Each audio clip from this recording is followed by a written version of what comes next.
오늘은 좀 제목이 무겁습니다. 죽음 앞에서라는 말씀의 제목을 가지고 함께 은혜를 나누고자 합니다. 여러분 살면서 이런 질문 해보신 적 있으신가요? 인생이 뭔가? 사는 게 뭐지?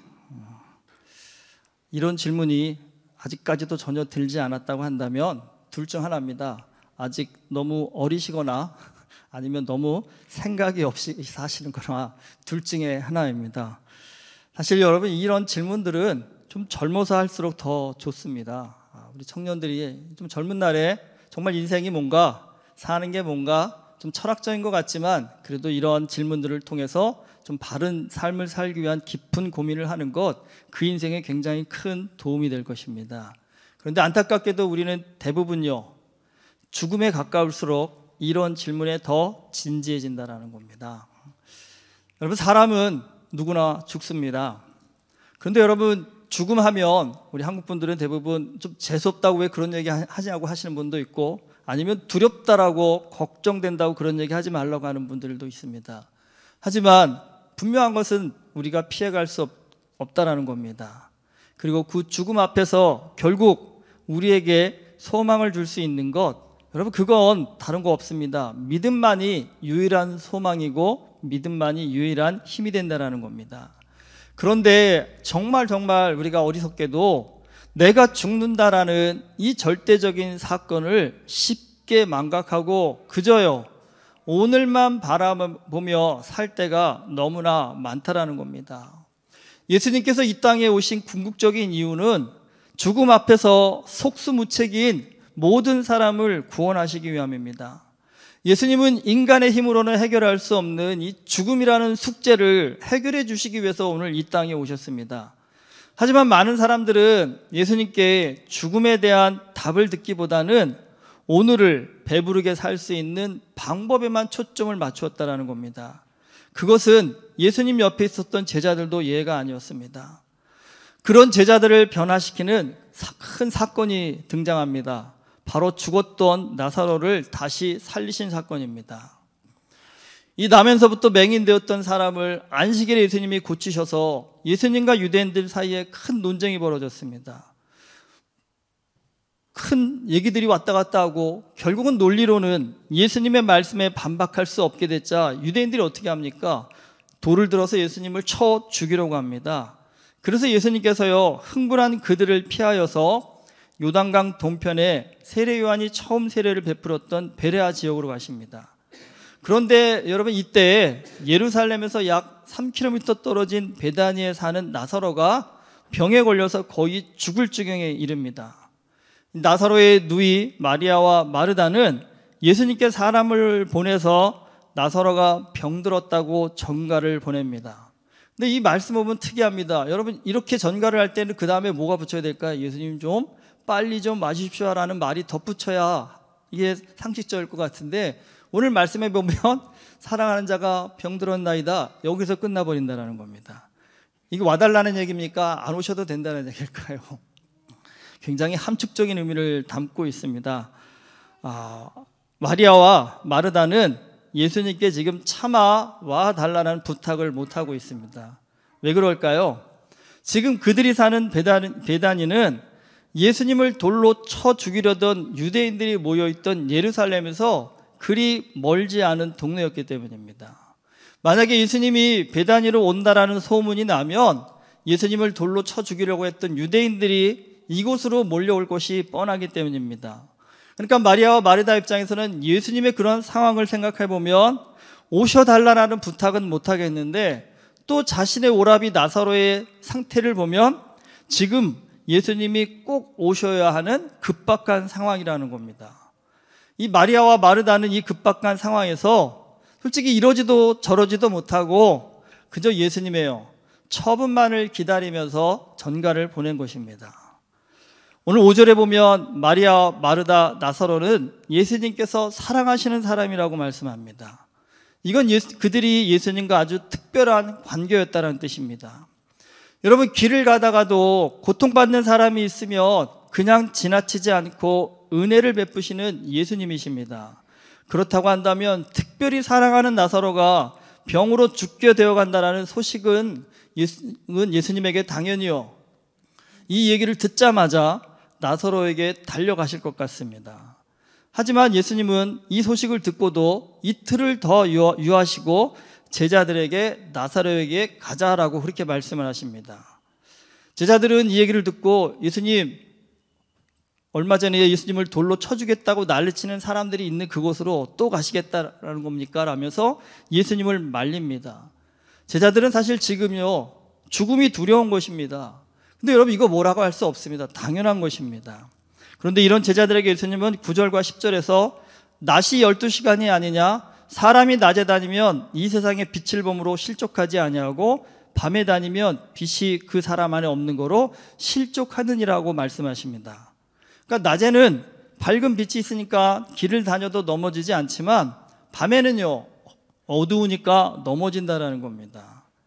여러분, 사실 이 비유는 어떤 의미에서 하시는 말씀이냐면 인생의 진리를 알고 사는 사람과 모르고 사는 사람의 차이를 말씀하고 계십니다. 특별히 오늘 말씀에서는요, 죽음에 대해서 아는 사람과 모르는 사람의 차이를 비유로 말씀해 주고 계십니다. 제자들은 예수님을 열심히 쫓아다녔지만 뭘 몰랐을까요? 죽음을 몰랐습니다. 그들에게도 죽음이라는 것은 두려움 그 자체였습니다. 여러분, 그렇기 때문에 제자들에게는 죽음이라는 것 할 수만 있으면 피해가야 하는 것입니다.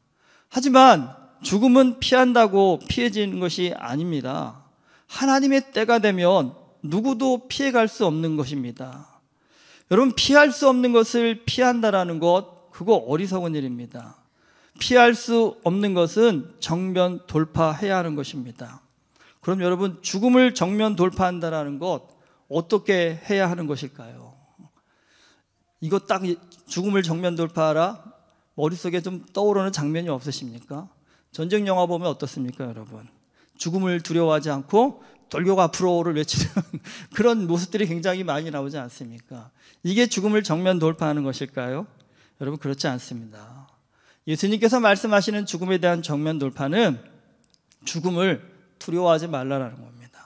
우리는 죽음이 두렵기 때문에 죽음을 잘 생각하지 않습니다. 죽음에 대해서 깊이 고민하지 않는다라는 겁니다. 그런데 예수님은 지금 제자들에게 뭘 던져주고 계시냐면 죽음이라는 인생의 주제를 가지고 좀 깊이 묵상해 보라는 것입니다. 하나님 안에서 이 죽음이 어떤 의미이고 이 죽음을 나는 어떻게 대해야 될 것에 대해서 묵상해 보라는 겁니다.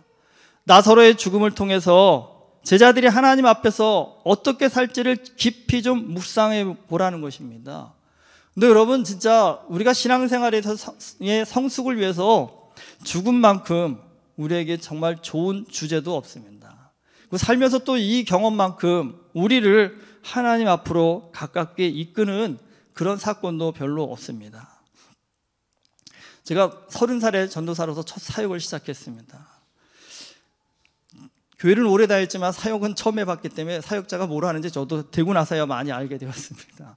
근데 여러분, 한국교회에서 사역자가 감당해야 될 굉장히 큰 사역 중에 하나가 보니까 장례식이었습니다.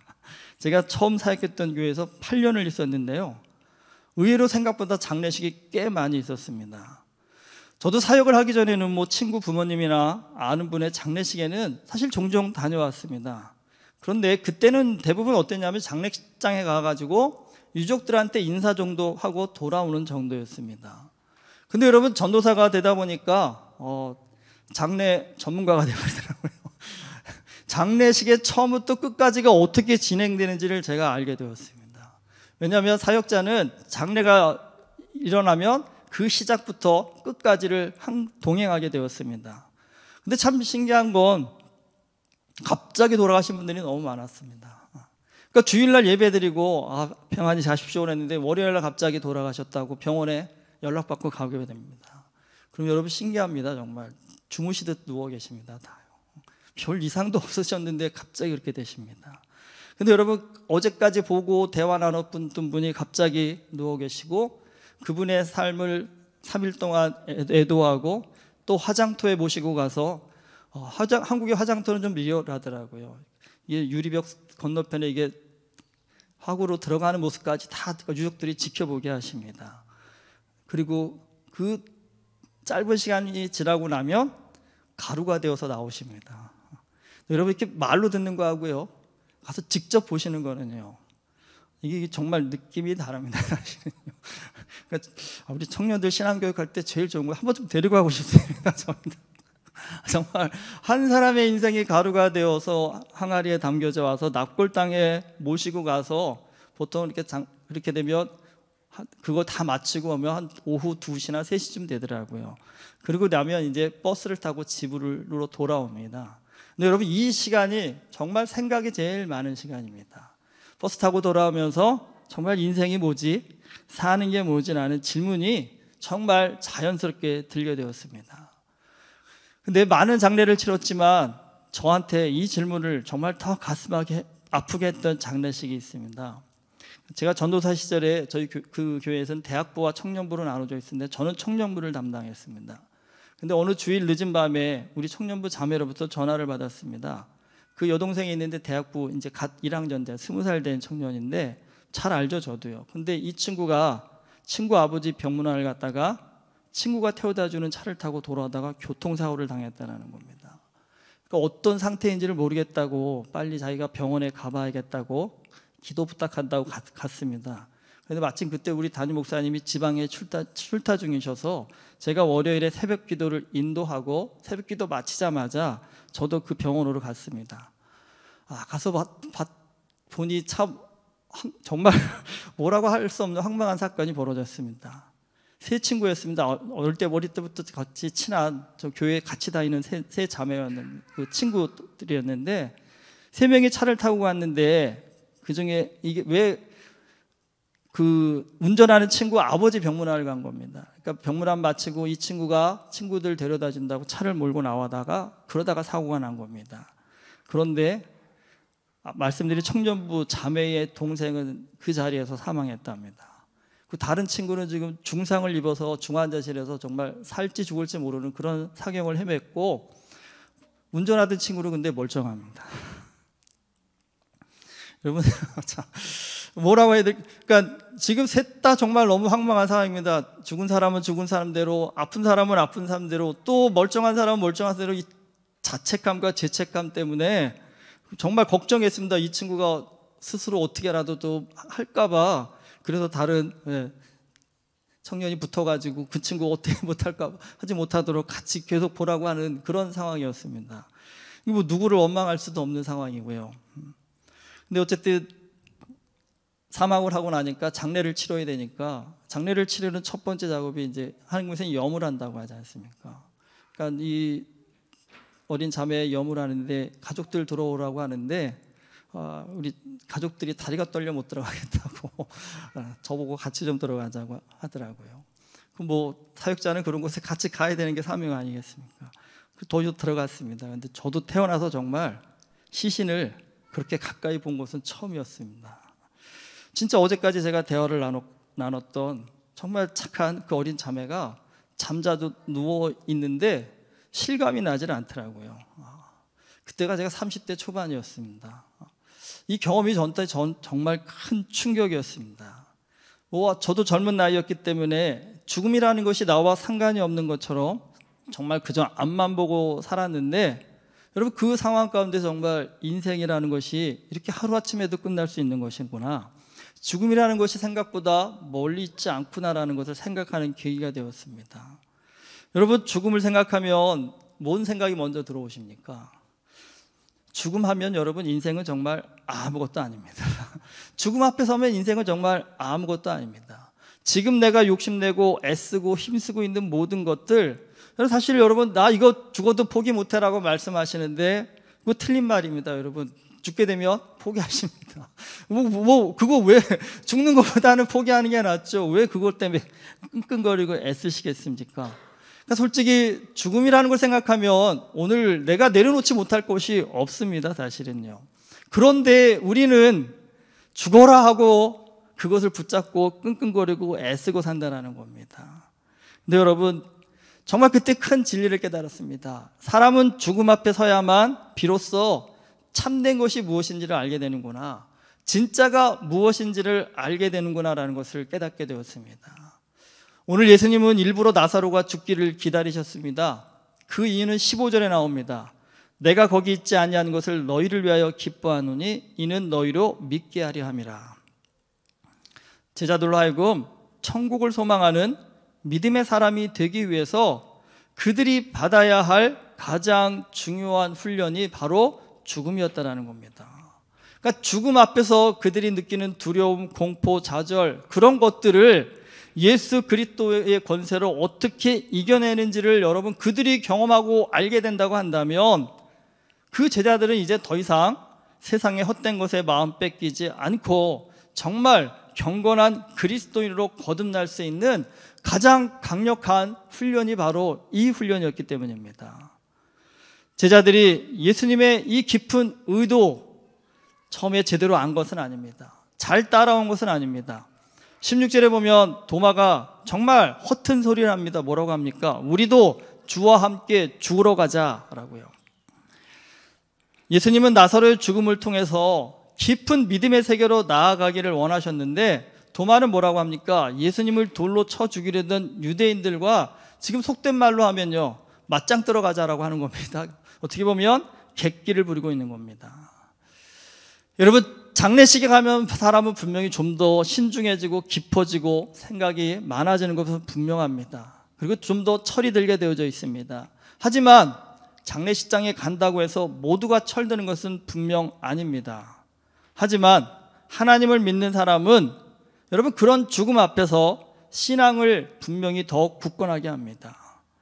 믿음이 없는 사람의 삶의 지경은요, 믿음이 없는 사람의 생각의 지경은 오로지 이 땅입니다. 그러기에 그들은 죽음 앞에 서면 더 이상 소망도 어떠한 생각도 가질 수 없습니다. 더 이상의 소망도 생각도 할 수 없을 때 인간이 할 수 있는 것, 그럼 그건 포기밖에 없습니다. 좌절밖에 없습니다. 그래서 그런지 모르지만 장례식장에 가면 사람들은 그렇게 술을 많이 마십니다. 오늘날에 좀 덜하지만 예전에는요 아주 고주망태가 될 대로 마셔가지고 장례식장에서 꼭 주정 부리는 분들이 한둘이 아니었습니다. 왜 그럴까? 저 생각해 보니까요, 술로라도 그 절망을 좀 잊고 싶은 것이 아닌가라는 생각이 듭니다. 예수님은 나사로의 죽음을 통해서 우리의 신앙의 지경을 지금 더 넓히라고 말씀하십니다. 이 땅에 살면서 이 땅의 것만을 생각하지 말고 우리 모두가 죽는 그날에 더 크게 펼쳐질 하나님의 나라를 바라보라는 것입니다. 여러분, 그렇기 때문에 그리스도인에게 죽음이라는 것은 절망이 아니라요, 소망입니다. 잠언 14장 32절은요, 악인은 그의 환난에 엎드러져도 의인은 그의 죽음에도 소망이 있느니라고 말씀합니다. 여러분, 좀 무거운 주제이지만 죽음 앞에서 나는 어떤 모습으로 서는 사람일 것 같으십니까? 정말 우리 모두가 묵상해야 할 주제이지만 특별히요, 우리 청년들이 젊은 날에 이 주제를 좀 정말 깊이 묵상할 수 있기를 주님의 이름으로 축복합니다. 잘못되라고 하는 얘기가 아니라 여러분, 죽음에 대해서 진지한 고민을 할수록 무엇을 알게 되냐면 더 큰 하늘의 비밀을 알게 된다는 겁니다. 여러분, 하늘의 비밀을 알수록 우리는 이 땅의 것에 휘둘리지 않고요, 하나님과 동행하는 믿음의 삶을 살게 된다는 것입니다. 예수님 안에서는요, 죽음조차도 소망이 있습니다. 하나님께서 우리에게 주시는 것, 여러분 그 어떤 것도 나쁜 것이 없습니다. 하나님은 언제나 우리에게 최고의 것을, 최선의 것을 주십니다. 때로는 죽음도 최고의 것입니다. 최선의 것입니다. 그게 어떻게 해요? 여러분, 그 죽음을 통해서 산자들이 자신의 삶을 깊이 되돌아보고 내 죽음 이후의 삶에 대해서도 고민할 수 있는 영적인 여러분 성숙이 이루어진다고 한다면 여러분, 죽음만큼 우리 삶에 가장 값지고 놀라운 여러분 묵상의 주제도 없을 테고 축복도 없을 것입니다. 물론 죽음은 언제나 우리에게 슬픔을 동반합니다. 하지만 여러분, 그 슬픔에 담긴 하나님의 깊은 뜻을 알 수 있다고 한다면 우리는 최악을 통해서도 최고를 누릴 수 있는 권세 있는 삶을 사는 자가 됩니다. 이런 얘기 나누면 좀 이상하시겠지만 옆에 분하고 오늘 이런 얘기 한번 나눌까요? 죽음을 깊이 묵상해 봅시다 라고요. 죽으라는 소리가 아니라요. 죽음을 통해서 좀 살아보자라는 겁니다. 죽음을 통해서 이 땅의 것에서 정말 매여 살고 있는 우리의 작은 시야, 작은 생각, 작은 가치를 좀 확장해보고 넓혀보시면 어떨까라는 생각이 듭니다. 여러분, 죽음은 분명히 두려운 것입니다. 하지만 여러분, 두려워한다면 그것은 사단에게 놀아날 수밖에 없는 그런 처지가 됩니다. 죽음은 두려운 것이 아니라 하나님의 깊은 뜻을 깨달아서 믿음의 자유함을 누릴 수 있는 신앙의 최고의 훈련이라는 사실입니다. 여러분, 한 번쯤 고민해 보십시오. 내가 죽는다 한다면, 내가 사랑하는 사람이 떠나갈 때 나는 그 죽음 앞에서 그것을 어떻게 받아들일 수 있는 사람이 될 것인가? 한 번쯤 여러분, 나를 점검해 보십시오. 그걸 생각할 때 눈물밖에 안 나오고 절망밖에 안 나온다고 한다면 우리는 아직 하나님의 나라가 어떤 것인지를, 하나님 나라의 기쁨이, 삶이 어떤 것인지를 아직 모르는 사람들입니다. 여러분, 분명한 것은 하나님 나라의 삶, 영생의 삶에 대해서 정말 조금만 우리가 느껴보고 알게 된다고 한다면 우리는 그때부터 죽음도 두려워하지 않고 오히려 죽음도 내 삶 가운데 축복이 될 수 있구나라는, 여러분, 그러한 믿음의 담대함을 갖는 자가 될 것입니다. 여러분, 생각해 보십시오. 죽음을 두려워하지 않고 이 땅 가운데 죽음을 뛰어넘은 영생의 삶을 소망하며 여러분, 하나님 나라를 바라보며 사는 자에게 주어질 자유함, 주어질 담대함, 주어질 능력, 그것을 생각해 보신다 한다면요, 성경에서 말하는 것처럼 그 사람은 세상에 감당할 수 없는 하나님의 사람이 되는 줄 믿습니다. 여러분, 오늘 우리의 삶 가운데 어렵지만, 힘들지만, 두렵지만 이 죽음의 주제를 깊이 묵상하셔서 예수 그리스도께서 우리에게 주시고자 하는 그 영원한 삶에 대한 그 영적인 소망을 우리 마음속에 품고 살아갈 수 있는 하나님의 자녀 될 수 있기를 주의 이름으로 축원합니다. 기도하시겠습니다. 하나님은 우리에게 정말 최고의 것을 주셨습니다. 가장 좋은 것을 주셨습니다. 그런데 주님, 우리가 믿음이 없어서 정말 그 좋은 것을 누리지 못하고 살아갈 때가 너무나 많음을 이 시간 고백합니다. 나사로의 죽음조차도 예수 그리스도께서는 제자들에게 영생의 삶을 바라볼 수 있는 최고의 축복으로 변화시켜 주셨습니다. 오늘 우리의 삶 가운데도 주님은 동일한 은혜를 주시기를 원하고 계신 줄 압니다. 주님, 오늘 우리 안에 깊은 영적 깨달음을 가지고 죽음을 끝이 아닌 하나님 나라의 새로운 출발로 볼 수 있는 영의 눈이 열려지게 하여 주시옵시고, 아버지 하나님께서 주시는 그 풍성한 하나님 나라 백성의 자유함과 권세와 능력을 누리며 살아갈 수 있도록 우리의 마음과 생각을 깨우쳐 주시옵소서. 예수 그리스도 이름으로 기도드립니다. 아멘.